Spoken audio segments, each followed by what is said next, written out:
bangsa kita itu bisa berkontribusi, ya, bahkan bersaing dengan peradaban-peradaban. Artinya memang peradaban Indonesia ini berarti ini masih ada sisa-sisa keprimitifan. Nah itu terutama dari segi pemikiran. dalam Islam bin Nabi itu disebut dengan rawasib al-madiyah gitu kan. Itu. Jadi endapan mental masa lalu. Gitu. Ya. Yeah. Yang masih primitif. Jadi pada masyarakat Indonesia masih dalam primitif, gitu kan, kehidupan primitif. Ya, kan ada mental-mentalnya. Misalkan salah satu mentalnya seperti yang disebutkan oleh Mukhtar Lubis misalnya. Itu kan memberikan ceramah budaya dengan judul Manusia Indonesia itu. Dia menyebutkan salah satu karakteristik manusia Indonesia itu kan suka yang mistik misalnya. Iya. Makanya film yang paling favorit di Indonesia adalah film horor, gitu kan ya. Coba di Mesir antum lihat. Channel-channel ada film horor nggak? Iya, jarang banget ya. Hampir nggak ada. Ya. Kalau kita perdukunan, gitu kan. Ya, takut hantu, takut jin dan sebagainya gitu. Karakteristiknya itu endapan masalah. Lalu kemudian salah satu karakteristik yang menonjol manusia Indonesia itu adalah korupsi misalnya ya. Kata Mukhtar Lubis kan seperti itu juga endapan masalah. Keprimitifan. Nah, sejak hari ini kalau kita ingin menjadi peradaban besar, menjadi pelopor bukan pengekor, kita harus menyicil untuk menghilangkan endapan mental masa lalu itu dan menyicil membangun mental yang positif, gitu kan ya, seperti itu. Iya. Dan sebenarnya kalau kita berbicara itu Islam itu kan ada salah satu cara terbaik untuk menumbuhkan mental itu sebenarnya, untuk memindahkan peradaban manusia ini dari keprimitifannya menuju peradabannya sendiri gitu. Sebenarnya gitu. Bahkan pada hakikatnya Islam itu kan diturunkan untuk apa? Utama. Iya, benar. Makarimat akhlak gitu kan. Itu jadi tujuan utamanya Tuh. Islam. Dulu gitu kan ketika Islam itu lahir di Arab gitu kan. Dan masyarakat Arab hidup dalam kehidupan yang primitif. Mereka peradaban terpencil gitu istilahnya itu ya, dari Persia dan Romawi gitu. Bangsa Arab yang paling maju itu kabilah Ghassasin. Karena dia ada di perbatasan antara Arab dengan Romawi gitu kan. Ghassasin itu ya dipengaruhi oleh Romawi sehingga mereka cara berpikirnya sudah sedikit maju lah dibandingkan kabilah Arab yang lainnya gitu kan ya. Tapi secara umum kabilah Arab itu ya masih primitif ya. Tapi primitif itu punya mental yang positif, misalkan ya masalah suka istilahnya itu menyambut tamu dengan ramah, tidak tanggung misalkan. Itu mental yang memang sangat membekas gitu kan. Kemudian istilahnya itu belak-belakan, tidak ada yang dipendam dalam pikirannya, tidak ada yang dipendam dalam hatinya, beda dengan kita kan. Kalau kita udah ribut, misalnya ada orang ribut, udah 7 turunan itu tidak bisa lupa gitu. Tapi orang Arab ya mungkin di awalnya mereka cekcok gitu kan, tapi setelah itu ya udah baikan gitu kan. Nah itu salah satu mental. Tapi setelah itu Islam melakukan revolusi baru gitu kan ya, revolusi akhlak, revolusi mental, merubah terma atau konsep-konsep ya yang ada ya, misalkan tentang masalah keadilan ya, itu dibangun oleh Islam ya, keadilan yang hakiki itu seperti apa, kebebasan yang hakiki itu seperti apa ya. Nah itu diberikan konsep baru, konsep kepemimpinan ya. Jadi itu kejujuran, amanah ya, itu dibangun oleh Islam, disempurnakan li utamima makarimat akhlak. Nah kalau masyarakat Indonesia itu menjiwai keislamannya, sebenarnya sudah bisa selesai gitu, keluar dari masalah ini, artinya bisa menyingkirkan ya endapan karakter mental masa lalu yang primitif itu ya menghalangi kemajuan masyarakat Indonesia. Dan hingga akhirnya kemudian kalau udah bisa disingkirkan, kita menuju peradaban kita, dan bukan tidak mungkin kita akan menguasai peradaban Islam nanti kan. Itu satu kesimpulannya ke sana nanti.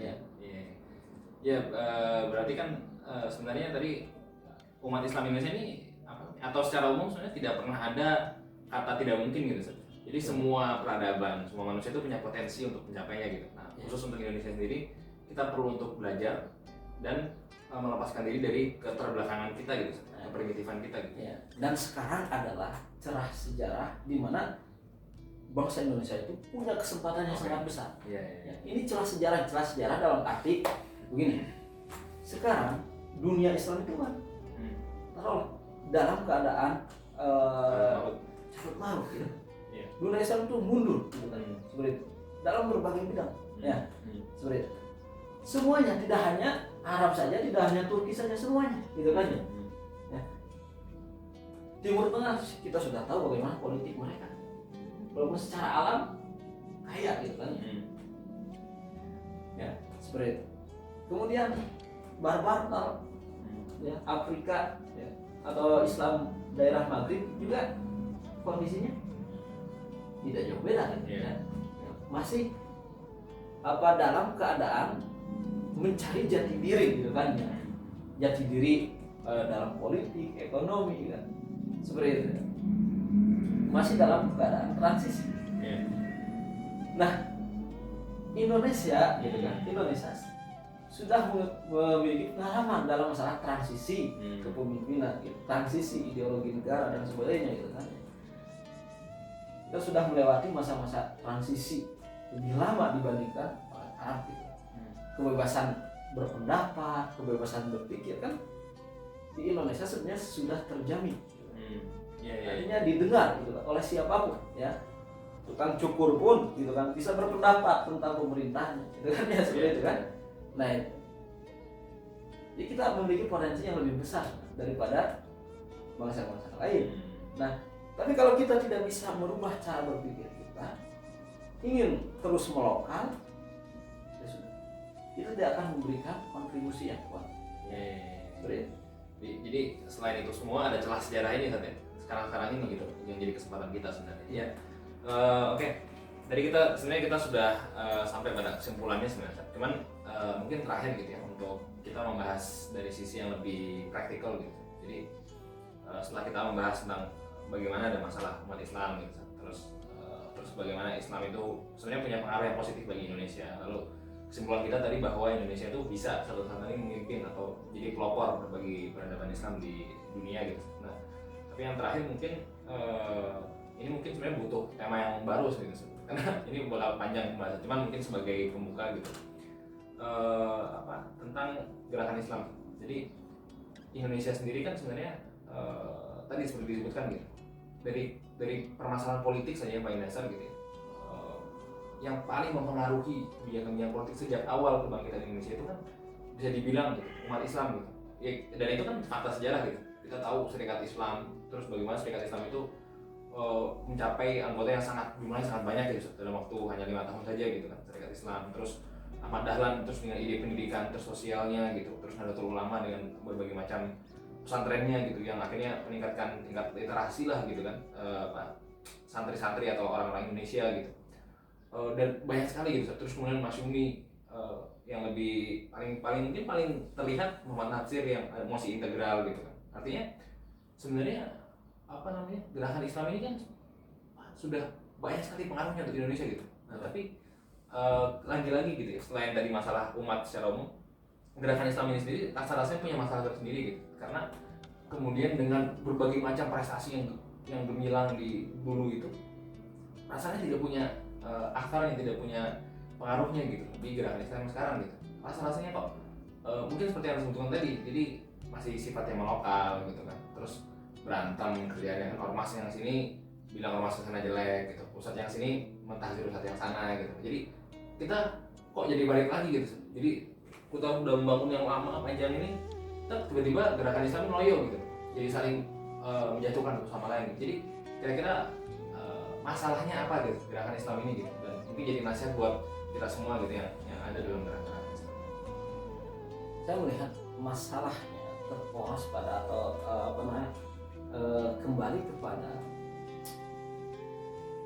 kurangnya memahami proyek kebangkitan itu sendiri. Maksudnya seperti ini. gerakan-gerakan Islam, ya, harokat Islam yang di politik ataupun harokat Islam di ormas misalnya, seakan kerjanya itu masing-masing, punya proyek masing-masing. Oke lah, kita tidak menyalahkan punya proyek masing-masing, tapi seharusnya semua gerakan Islam menyadari bahwasanya mereka punya mega proyek yang lebih besar, yaitu kebangkitan Islam, kebangkitan peradaban Islam. Nah, sehingga ketika mereka punya amalia, punya proyek ini, gerakannya masing-masing, itu harus dikembalikan kepada pembangunan proyek kebangkitan Islam itu sendiri. Artinya apa? Harus ada sinergis di sana. Kita punya tujuan yang sama, yaitu kebangkitan umat Islam. Cuma saya bergerak di pendidikan, ekonomi, yang ini di politik. Seperti itu kan? Ya. Yang ini di dakwah, yang ini di sosial misalnya. Ya. Nah itu. Jadi harus dikembalikan kepada proyek yang lebih besar itu. Jadi mega proyek kebangkitan peradaban Islam itu sendiri. Nah, kalau semuanya memahami seperti itu, menyadari akan proyek itu, kita tidak akan melihat lagi cekcok. Kita tidak akan melihat lagi misalkan satu ormas mengatakan, oh ini ormas ini merebut bidang kita misalnya. Oh, ormas ini merebut masjid kita, dan sebagainya gitu kan. Nah, tapi harus menyadari akan mega proyek itu, yaitu proyek kebangkitan. Itu dari satu sisi. Kemudian sisi lain, terutama ya gerakan Islam yang bergerak di bidang politik, nah, itu perlu peralihan mental gitu kan. Perlu peralihan mental dan juga pemikiran, ya, mengembangkan kapasitasnya gitu kan, atau mengembangkan wawasannya ya, tentang politik, mengembangkan mentalnya ya, supaya bisa bergaul misalkan ya, berinteraksi dengan orang-orang yang selama ini memusuhi Islam, yang selama ini mendiskriminasi umat Islam ya, tidak kaku ya dengan mereka gitu kan, berinteraksi dengan mereka, tidak kaku juga ketika merespon isu-isu politik, isu-isu ekonomi yang mungkin dulu tidak pernah dikenal ya, oleh gerakan Islam. Kalau tentang demokrasi misalkan, atau tentang perangkat-perangkat demokrasi gitu kan. Ya. Kalau seandainya gerakan Islam masih memperdebatkan soal itu, ya tidak akan selesai gitu kan. Makanya misalkan antara Hizbut Tahrir misalkan dengan FPI misalkan ya, mereka sama-sama meyakini misalkan tentang khilafah atau tentang negara Islam misalkan. Ya, tapi yang satu ingin di luar pertarungan politik praktis gitu kan, yang satu mendukung perjuangan politik praktis misalkan ya, kan masih belum ketemu di sana. Coba itu dialogkan, seperti itu. Nah sehingga cara berpikir juga tidak kaku, ya, mental juga tidak kaku. Begitu juga dengan misalkan wakil-wakil rakyat yang dari partai Islam gitu kan ya, yang selama hidupnya mungkin berbaurnya di pesantren, selama hidupnya sebelumnya berbaurnya hanya di masjid-masjid. Nah itu perlu peralihan sikap, mental, cara berpikir gitu kan ya, supaya bisa berinteraksi lah gitu kan dengan perkembangannya. Jadi ya pada dasarnya sebenarnya ini mengingatkan tentang mega proyek umat Islam gitu. Dan dalam perjalanannya untuk sampai ke sana perlu ada ilaj atau mengobati lah masalah-masalah mental, masalah pemikiran yang memang ya masih terkotak-kotak gitu di kalangan gerakannya gitu. Ya mungkin kita mungkin butuh satu halakoh lagi kalau bahas gerakan Islam gitu ya. Jadi mungkin kita nggak akan terlalu bahas banyak sekarang gitu lah. Ini kan sebagai pembuka saja gitu kan. Yang mana ya gerakan Islam ini adalah salah satu wasilah lah untuk tadi kita sampai pada kepeloporan peradaban tadi gitu. Jadi dan kalau kita diskusikan dari mana kita memulai gitu kan. Oke. Untuk membangun peradaban itu gitu kan. Nah, ada analisa menarik dari Mas Nabi itu kan masalah yang terjadi di dunia ini gitu kan ya. Itu adalah dilahirkan oleh kondisi di mana peradaban maju tidak memiliki kemanusiaan atau istilahnya itu ya mulai luntur rasa kemanusiaannya. Peradaban yang belum maju punya kemanusiaan yang kuat, rasa kemanusiaan yang kuat, tapi tidak memiliki kemajuan, gitu kan ya? Yeah. Ini punya minus, yang maju punya minus, yang masih di belakang juga punya minus, punya kekurangan, masing-masing punya kekurangan. Ya, makanya jangan sampai ada rasa pesimis itu. Ya, gimana kita mau nyaingin barat? Gimana kita mau berkontribusi pada dunia? Sementara ya kita secara teknologi masih terbelakang. Bagaimana kita bisa memimpin dunia sementara secara ekonomi kita masih terbelakang, secara penemuan-penemuan ilmiah masih terbelakang, gitu kan? Tidak seperti itu cara berpikirnya. Kita memulai dari apa yang tidak mereka miliki, yaitu dari masalah kemanusiaan. Ya. Itu yang tidak memiliki barat itu sekarang sudah kehilangan mubarirah hayah dalam terminologi David. Sudah kehilangan apa yang membuat hidup mereka itu bisa tenang, ya seperti itu. Sudah kehilangan unsur-unsur kemanusiaan. Bahkan ketika unsur-unsur kemanusiaannya ada gitu kan ya, tahulah masih ada tersisa daripada masa pencerahan mereka gitu kan tentang masa pemikiran kemanusiaan. Itu pun diberlakukan hanya kepada intern peradaban barat itu sendiri. Kalau mereka melihat peradaban luar ya hilang kemanusiaan mereka.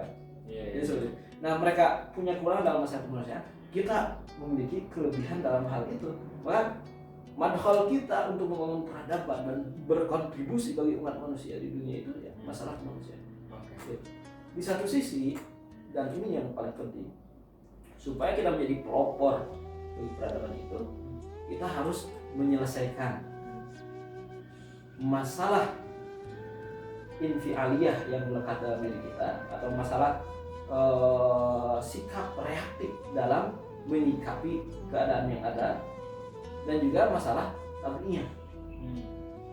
Tabiiyah itu artinya kita mengekor ke peradaban barat atau peradaban lain, gitu kan ya. Nah, kita harus menyelesaikan itu supaya bagaimana supaya kita tidak tabiiyah, tidak infial, tidak mengekor tadi, gitu kan ya, secara politik, ekonomi dan sebagainya, dan juga tidak terlalu reaktif dalam menyikapi masalah yang ada, menyikapi masalah kejumudan, keterbelakangan, atau masalah kemajuan. Karena kan kita lihat, misalkan dari gerakan-gerakan Islam yang menyerukan tajdid, pembaharuan, kebangkitan, ada yang terlalu radikalis gitu, dia sangat kaku cara berpikirnya, ya, mungkin barat itu sebagai sesuatu yang negatif misalnya, ya, tidak mengambil sisi baiknya.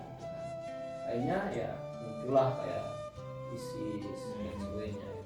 Ada juga yang terlalu silau dalam menyikapi barat gitu kan. Nah, mereka istilahnya itu mengambil suatu arah pemikiran untuk menjiplak barat gitu kan. Seperti orang-orang jil misalnya. Nah, maka kita harus menyelesaikan itu, ya. Jadi mungkin kalimat tadi yang mengakhiri pertemuan kita mungkin. Jadi tadi sebagai penutup Ustaz Farid tadi, bagaimana kita mulai dari mana gitu. Jadi kita mulai dari sisi kemanusiaan yang jadi keunggulan kita gitu. Dan mungkin kalau kita ngobrol sama Ustaz Farid ini sebenarnya nggak akan beres-beres gitu ya. Jadi karena ya betapa banyaknya atau betapa lamanya pengalaman beliau dalam dunia pemikiran gitu. Kalau kita gali ya mungkin akan sampai jam 8 pagi besoknya gitu. Jadi mungkin kita akhiri dulu, kita insya Allah mungkin ada sesi berikutnya mungkin kita bahas tentang gerakan Islam mungkin kan secara khusus gitu, dari sisi sejarah, sisi pemikiran misalnya. Iya. Insya Allah. Ya mungkin itu saja pertemuan kita hari ini. Insya Allah. Ya, jazakumullah khair. Terima kasih banyak sudah hadir di Ngopi Ngobrol Pemikiran. Mudah-mudahan proyek antum bisa sukses dan terwujud dan proyek umat Islam bersama gitu. Ya. Ya terakhir mudah-mudahan apa yang diobrolkan tadi tentunya bukan hanya teori-teori saja gitu, tapi sesuatu yang memang bisa kita laksanakan bersama gitu. Ya mungkin itu saja sobat ngopi sekalian gitu ya, pertemuan kita di episode kali ini. Terus ikuti Ngopi Ngobrol Pemikiran, kita akan terus-menerus menggali ya, pemikiran-pemikiran Islam atau yang lebih umum dengan berbagai tokoh. Ada Ustaz Farid, nanti kita akan undang beberapa tokoh lain untuk membahas pemikiran dari sisi-sisi yang lain gitu. Jadi terus ikuti kami terus di Ngobrol Pemikiran gitu ya. Terakhir saya tutup dengan quotes dari Jenderal Ahan Nasution, dia bilang kepemimpinan di masa kritis itu membutuhkan kepemimpinan yang memiliki sifat kepeloporan. Maka mungkin itulah yang ditunggu-tunggu oleh umat Islam Indonesia gitu. Sifat kepeloporan itu yang belum ada. Baik, itu saja. Terus ikuti kami Ngobrol Pemikiran di channel YouTube ini. Jangan lupa like, subscribe ya. Lalu ya share sebanyak-banyaknya gitu ya. Agar teman-teman kalian semua bisa dapat manfaat. Ikuti kita terus. Terima kasih atas perhatiannya. Dadah. Assalamualaikum.